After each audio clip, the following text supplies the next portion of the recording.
నమస్కారం అండి పెద్దాయన. మీ పేరు? నమస్కారం అండి. నా పేరు రవిబాబు అండి. రవిబాబు. మాది నారాకోడూరు. ఇక్కడ రైతుకు సంబంధించిన ఒక స్టాల్ లాగా మొత్తం అన్ని అయితే ఏర్పాటు చేశారు.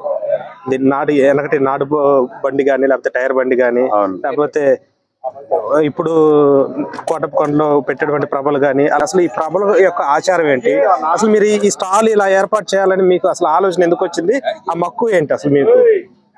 ఏమండి, మేము ఫస్ట్ నుంచి వ్యవసాయం చేసామండి. మా అన్నయ్య గారు చనిపోయాడు. ఆయన జ్ఞాపకార్థంగా వాళ్ళ తమ్ముడు నేను. మా అన్నయ్య పేరు బండ్లమూడి హైమారావు. అయితే ఆయన చనిపోతే ఆయన బాగా వ్యవసాయం చేశాడు. ఆయన జ్ఞాపకార్థంగా నేను ఈ తిలకించడం జరిగిందండి. అంటే మీ అన్నయ్య గారి మీద ఉన్నటువంటి మక్కువతోటి మీరు ఈ ఏర్పాటు చేయడం జరిగింది జ్ఞాపకార్థాలకు గుర్తుగా. అవును. అసలు మీ ఊర్లో ఇలా ప్రభలు ఏర్పాటు చేయడం గల కారణం ఏంటి? అసలు వీధి వీధికి ఒక ప్రభ ఒకటి ఏర్పాటు చేస్తున్నారు. మాకు బాలకోటేశ్వర స్వామి అంటే మాకు అందరికి బాగా నమ్మకం అండి, ప్రీతి. మేము ఏదనుకుంటే అది న్యాయం మాకు జరిగిద్ది. కాబట్టి ఆ కోటేశ్వర ఆయన నమ్ముకొని మేము ఎంత ఖర్చు అయినా పెడతానికి రైతులందరం సిద్ధపడతాం. మేము ఆయన అంటే ఫస్ట్ నుంచి కూడా, పిల్లలప్పటి నుంచి కూడా ఏ మొక్కున్నా మా మొక్కులు చెల్లుతాయండి. అందుకని కోటేశ్వర కార్యక్రమం చేయడానికి మేము ఏనాడు కూడా దడవం. అంటే ఈ ప్రభలు పెట్టే ఆచారం ఎన్ని సంవత్సరాల నుంచి జరుగుతుంది, అసలు ఎప్పుడు స్టార్ట్ చేశారు? మాకు 3 తరాలు 4 తరాల నుంచి కూడా వెనక నుంచి వారసత్వంగా కడుతున్నారండి మా పెద్దవాళ్ళంతా. మేము కూడా అది పోకుండా, ఆ వారసత్వాన్ని పోకుండా మేము కడుతున్నాము. అంటే 3 తరాల నుంచి ప్రభలు కట్టడం అనేది ఉంది. అంటే ఈ మధ్య అయితే జరిగింది అయితే కాదు. ఇది కోటేశ్వర గుడి ప్రతిష్ట చేసిన దగ్గర నుంచి కూడా మా పెద్దవాళ్ళు, ఈ మండలం కానీ, ఈ 10 ఊళ్ళ వాళ్ళు కూడా ఆయన మీద ఎవరైనా సరే ఆ గుడికి వచ్చి ఈ కార్యక్రమాన్ని, శివరాత్రి అనేది అద్భుతంగా చేయడం జరిగిందండి.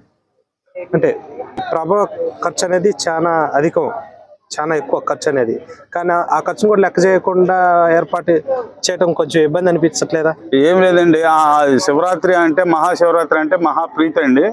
ఖర్చు గురించి ఏమి ఆలోచించాం మేము ఎప్పుడు కూడా మా పెద్దల ఆచారాన్ని పోగొట్టుకోకుండా మేము ఇప్పుడు కూడా అది నడుపుతున్నామండి. మీకు తెలిసి ఏ సంవత్సరంలో ఎక్కువగా మీ ఊర్లో ప్రభలు కట్టారు?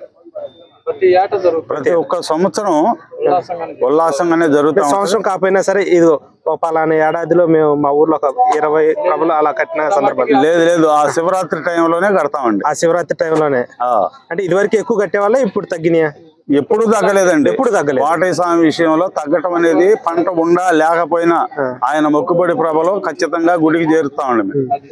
ఎన్ని ప్రభలు కడతారు సుమారుగా ఇప్పుడు మీ ఊర్లో? మా గ్రామానికి వచ్చే తలకండి రైతు సోదరులంతా కలిపి 3 ప్రభలు కడుతున్నారండి. ఇప్పుడు ఈ ఖర్చు పెరిగే తలగా అంతకుముందు 5 కట్టేవాళ్ళు. అంతకుముందు 5 కట్టేవాళ్ళు. ఇప్పుడు 3 కడుతున్నారు. ఇప్పుడు ఏంటంటే ఖర్చు పెరిగింది కాబట్టి అందరం కలిసి ఒక్కముడిగా 3 ప్రభల్ని నడుపుతున్నామండి. ఒక్కొక్క ప్రభకు ఎంత ఖర్చు అవుతుంది ఇప్పుడు ఉన్న పరిస్థితులను బట్టి? ఇప్పుడు ఉన్న పరిస్థితిని బట్టి 15 లక్షల కాడి నుంచి 20 లక్షల లోపు అయిందండి. 15 లక్షల కాడి నుంచి 20 లక్షలు. ఒక్క బండి చేయిస్తేనే 10 లక్షలు అయిందండి. పురుషోత్తపట్నం వల్ల మా మేనమామ చేయించాండి, వికేఆర్ గారు. 10 లక్షలు అయింది బండి. ప్రభ ఇప్పుడు కొత్తగా పోయిన సంవత్సరం ప్రభ పడిపోయిందండి, ప్రాబ్లం వచ్చి. అందుకని ప్రభ ఖర్చు మొత్తం, బండి ఖర్చు కానీ ప్రభ ఖర్చు కానీ 20 లక్షలు ఖర్చు పెడుతున్నాండి వికేఆర్ గారు. ఈ ప్రభ ఏ సంవత్సరంలో? ఇది 3 సంవత్సరాల కిందదండి. 3 సంవత్సరాలుగా ఇదే ప్రభ వికేఆర్ది. ఇది కూడా వికేఆర్ది. ఎన్ని అడుగుల హైట్ ఉంటుంది ఇది? దాదాపుగా అంటే 110 అడుగులు ఉంటుందండి. 110 అడుగులు ఉంటుంది. మరి ఈ టైర్ బండిని ఇలా మోడల్ అనేది మీరు చేసింది? నేను నా సొంత అభిప్రాయంతో, నాకున్న దాని మీద ఇంట్రెస్ట్ తో నేను వ్యవసాయం ఇంత ముందు చేశానండి, ఇప్పుడు చేయట్లేదు. మా అన్నయ్య గారు చనిపోయాడు కాబట్టి ఆయన జ్ఞాపకార్థంగా ఇది తిలకిస్తే 10 మంది కూడా రైతులు ఎవరైనా ఉత్సాహంగా, ఈ పశు సంపద అనేది నశించిపోతుంది కాబట్టి ఇదన్నా చూసి తిలకిస్తారు. ఎవరైనా సరే, ఎంప్లాయీస్ కానీ ఎవరైనా సరే దీన్ని ఆహ్వానిస్తే మనం అందరూ దీని గురించి అభివృద్ధిలోకి వచ్చిందని మనస్ఫూర్తిగా నేను చేశానండి. మిన్నయ్య గారి గురించి ఇంత చెప్తున్నారు కాబట్టి మిన్నయ్య గారి గురించి కూడా మాకు కూడా కొంచెం తెలుసుకోవాలని ఉంది. తనకు ఈ ఎద్దుల పోస్ట్ మీద ఉన్నటువంటి మక్కువ ఎలాంటిదో మీ మాటలో ఏమన్నా చెప్తారా? ఆయనండి ఒక కాలు పోలియో అండి ఆయనకి, అయినా కానీ పొడిచేదండి ఎద్దు. పొడిచినా కానీ వదిలిపెట్టకుండా ఆ ఎద్దుని 20 సంవత్సరాలు దుండాడండి. ఆయనకంటూ ఒక ప్రత్యేకత ఉంది. రోజు పొడిచే ఎద్దైనా, అవుటికాలైనా సరే 5 ఎకరాలు 6 ఎకరాలు పత్తిలో వ్యవసాయం చేసి వచ్చేవాడండి. ఆయనకి ఈ ఎద్దులంటే మంచి ప్రీతి అండి. నేనే తక్కువ చేసేవాడిని, ఆయన ఎక్కువ చేసేవాడు. నేను పై పని చేసేవాడిని అండి. కానీ ఆయన చచ్చిపోయిన కాడి నుంచి ఆయన మీద అభిమానం, ప్రీతి, అన్న అనే గౌరవాన్ని నిలబెట్టాలి అనే అభిప్రాయంతో నేను ఇదంతా కష్టపడి చేశానండి. మరి ఈ సరస్వతి మాత విగ్రహం పెట్టడం గల కారణం ఏంటి? ఏమండి, సరస్వతి అమ్మవారు అంటే మేము మా అమ్మాయిని చదివించుకున్నామండి. విజ్ఞాన కాలేజీలో చదివితే సరస్వతి దేవి దగ్గర అక్షాభ్యాసం మేము చేసాం. ఆ అమ్మాయికి చేసిన తర్వాత ఆ అమ్మాయి ఎల్కేజీ నుంచి బీటెక్ దాకా విజ్ఞాన రత్తయ్య గారి కాలేజీలోనే చదివి అమ్మాయికి TCS లో జాబ్ వచ్చిందండి. ఇప్పుడు బెంగళూరులో చేస్తుంది అమ్మాయి, సాఫ్ట్వేర్ జాబ్ వచ్చిందండి. కోటేశ్వరం గుడికి విజ్ఞాన కాలేజీ 3 సంవత్సరాలు కూడా బీటెక్ చదువుతుంటే ప్రతి ఒక్క రోజు ఆ కోటేశ్వరం దగ్గరికి వెళ్ళి దర్శనం చేసుకొని కాలేజీకి వెళ్ళేదండి. గుడి చుట్టూ తిరిగి దండం పెట్టుకొని కానికి పెట్టి వెళ్ళేది.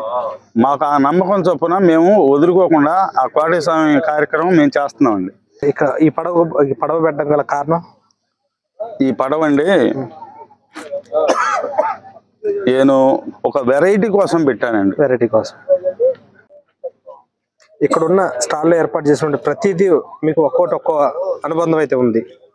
ఇలా చిన్నపిల్లగాళ్ళలాగా ఇలా బొమ్మలు ఆడుకునే వాళ్ళకి ఇలా చేస్తున్నందుకు మీ ఇంట్లో వాళ్ళు కానీ లేకపోతే మీకు సంబంధించిన వాళ్ళు కానీ ఎవరేమన్నా ఏం అనలేదా? ఇప్పుడు నన్ను ఏమనరండి. నాకు చిన్నప్పటి నుంచి డ్రాయింగ్ అలవాటు అండి. డ్రాయింగ్ అలవాటు. స్కూల్లో తన్నులు తిని కూడా డ్రాయింగ్ వేసేవాడిని. నాకు మార్కులు వచ్చాయి కాదు. హెడ్ మాస్టర్ కూడా నన్ను కొట్టేవాడు. వాడు కొట్టినా సరే చెరుకు తీసుకొని వాడిని కొట్టి బడి మానుకున్నాను నేను. కానీ ఈ ప్రీతి అనేది వదలలేదు. నేను చదువుకుంటే ప్రయోజకుని అయ్యేవాడిని. వాడు ఈ బొమ్మలు వేస్తున్నాడని కొట్టేవాడు. కొడతంటే కూడా నేను మానేసి, నేను బడి మానేసి అయినా సరే వ్యవసాయంలోకి వచ్చి నేను వీటన్నిటిని తిలకించాను. కానీ ఆ హెడ్ మాస్టర్ కొట్టాడు చదువుకున్నాను. నాకు అప్పుడేమో తినడానికి సరిగా ఉండేది కాదండి. రెక్కాడితేనే డొక్క ఆడతాం. మేము సామాన్యంగా కొద్ది రైతులు కొద్ది కుటుంబంలో పుట్టాం. అప్పుడు పుడితే మాకు అప్పట్లో జరుగుబాటే చాలా కష్టం అండి. కాబట్టి మేము వృత్తిని ఇదే మా నాన్నగారు చేశాడు, మా అన్నయ్య గారు చేశాడు, నేను కూడా ఇదే వృత్తి చేశాను. ఈ వృత్తిని వదులుకోకుండా ఇది తిలకించడానికి కారణం ఏంటంటే చిన్నప్పటి నుంచి ఆ పంది పెద్దలు, ఆవులు నేను డ్రాయింగ్ వేస్తాను. కాబట్టి దాని మీద ఉండే ఇంట్రెస్ట్ చొప్పున నేను దీన్ని వదలకుండా కొనసాగిస్తాను. నా గొంతులో ఊపిరినంత వరకు ఇంకా పెంచుతాను దీన్ని. ఎమ్మెల్యే రోసి గారు కూడా నాకు అవకాశం కోటేశ్వరం గుడి దగ్గర ప్లేస్ ఇస్తా అన్నాడు.